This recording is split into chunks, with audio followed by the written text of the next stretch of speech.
Hello दोस्तों, नमस्ते, प्रणाम। मैं आपकी संगीता पटेल अपने यूट्यूब चैनल में आप सभी का स्वागत करती हूँ।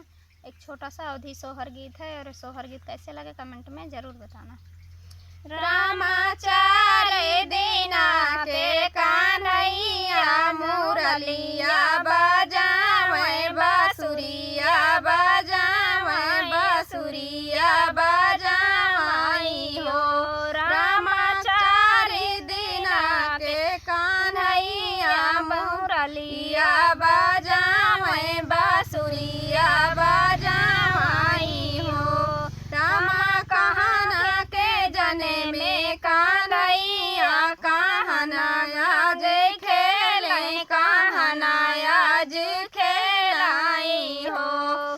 रामा मथुरा में जने में कान्हैया गोकुले आज खेले गोकुले आज खेलाए हो। रामाचारे दीना के कान्हैया मुरलिया बजावे बांसुरिया बजाए हो।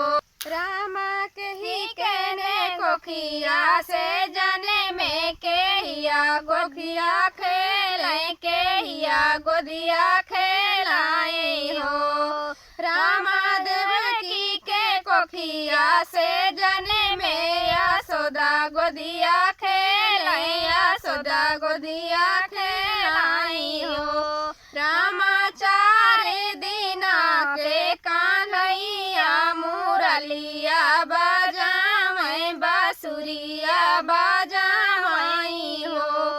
रामा काहे के बने हैं ही डोला काहे नेरा से डोरिया काहे नेरा से डोरियाई हो। रामा चांदन के बने हैं ही डोला रे समेरा से डोरिया रे समेरा से डोरिया हो। रामा चांदन के बने हैं ही डोला रे समेरा से डोरिया रे समेरा से डोरिया हो। रामाचारे दीना के कान्हैया मुरलिया बजावे बांसुरिया बजाई हो।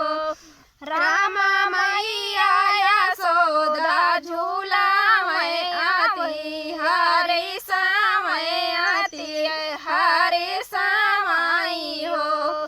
रामाचारे दीना के कान्हैया मुरलिया बजावे बांसुरिया बजाई।